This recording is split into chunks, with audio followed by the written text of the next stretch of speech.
தாவேக தலைவர் விஜயின் பிரச்சாரத்திற்கு காவல்துறை அனுமதி மறுத்திருக்கும் நிலையில் காவல்துறையின் தரப்பிலிருந்து என்னென்ன கூறப்பட்டிருக்கிறது என்ற ஒரு தகவல் தற்போது வெளியாகியிருக்கிறது. சேலத்தில் டிசம்பர் 4 தாவேக தலைவர் விஜய் பிரச்சாரம் மேற்கொள்ள மாவட்ட காவல்துறை அனுமதி மறுப்பு தெரிவித்திருந்தது. இது குறித்த ஒரு முக்கிய செய்தியை பார்க்கிறோம். பிரச்சாரத்திற்கு அனுமதி கேட்டு சேலம் மத்திய மாவட்ட தாவேக செயலாளர் பார்த்திபன் அளித்த மனுவானது நிராகரிக்கப்பட்டிருப்பதாக தற்போதைய முக்கிய செய்தியானது வெளியாகியிருக்கிறது. கூடுதல் விவரங்களை சிறப்பு செய்தியாளர் காயத்ரி வழங்கிட கேட்கலாம். காயத்ரி, வணக்கம். தாவேக தலைவரான விஜயின் பிரச்சாரம் மறுக்கப்பட்டதற்கு காவல்துறை தரப்பிலிருந்து விளக்கமளிக்கப்பட்டிருக்கிறது. காவல்துறை தரப்பிலிருந்து என்னென்ன கூறப்பட்டிருக்கிறது? இது குறித்த முழு விவரங்கள் காயத்ரி.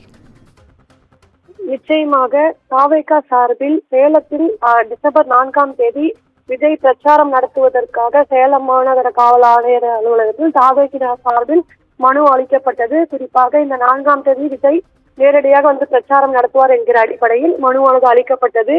இந்நிலையில் இந்த மனு மீது தற்போது மறுப்பு தெரிவித்து ஒரு செய்தியானது நேற்றைய தினமே வெளியானது. இந்த மறுப்பிற்கான காரணங்கள் என்னென்ன என்பதை தொடர்பாக சேலம் மாநகர காவல் ஆணையர் அலுவலகம் தற்போது ஒரு விளக்கத்தினை அளித்திருக்கிறது.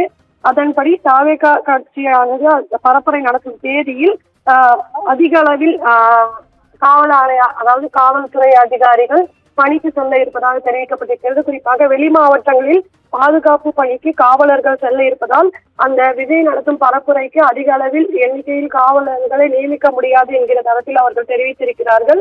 மேலும் விஜய் தரப்பில் அளிக்கப்பட்டுள்ள மனுவில் சந்திப்பு நடைபெறுவதாக தெரிவித்துள்ள இடங்களில் எத்தனை நபர்கள் கலந்து கொள்வார்கள் என்ற விவரம் இல்லை என்றும், தங்கள் கட்சியில் நிகழ்ச்சி நடைபெறுவதாக சொல்லும் தேதிக்கு எந்தெந்த மாவட்டத்தில் இருந்து, அதாவது எந்தெந்த மாவட்டத்தில் இருந்து சேலம் மாவட்டத்திற்கு எவ்வளவு பொதுமக்கள் வருவார்கள் என்கிற அடிப்படையில் எந்த ஒரு தெளிவான எண்ணிக்கையும் குறிப்பிடவில்லை என்று காவல்துறை சார்பில் ஒரு விளக்கமானது அளிக்கப்பட்டிருக்கிறது. மேலும் தங்கள் மனு மீது உரிய நடவடிக்கை எடுக்க இயலாது என்றும் சேலம் மாநகர காவல் ஆணையர் அலுவலகமானது தெரிவித்திருக்கிறது. எனவே தாவேகா தங்களுடைய மனுவில் எத்தனை நபர்கள் வருவார்கள், எந்த இடத்தில் நடத்தப் போகிறோம், அதாவது எந்தெந்த மாவட்டங்களில் இருந்து நபர்கள் வருவார்கள் என்ற ஒரு தெளிவான விளக்கத்தை குறிப்பிடவில்லை என்று தெரிவித்திருக்கிறது. அது மட்டுமின்றி தங்கள் மனு மீது உரிய நடவடிக்கை எடுக்க இயலாது என்றும் சேலம் மாநகர காவல் ஆணையம் தெரிவித்திருக்கிறது.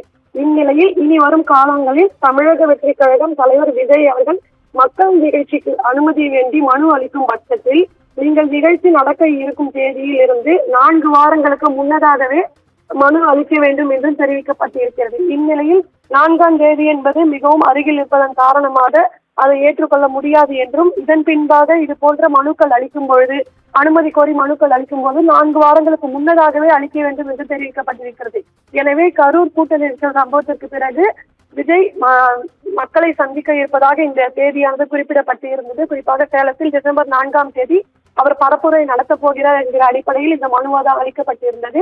ஆனால் எத்தனை நபர்கள் வருவார்கள், எந்தெந்த மாவட்டத்திலிருந்து வருவார்கள் உள்ளிட்ட பல்வேறு காரணங்கள் காட்டி தற்பொழுது சேலம் மாநகர காவல் ஆணையர் அலுவலகம் இந்த விஜய் பரப்புரைக்கு மறுப்பு தெரிவித்திருக்கிறது என்பது குறிப்பிடத்தக்கது.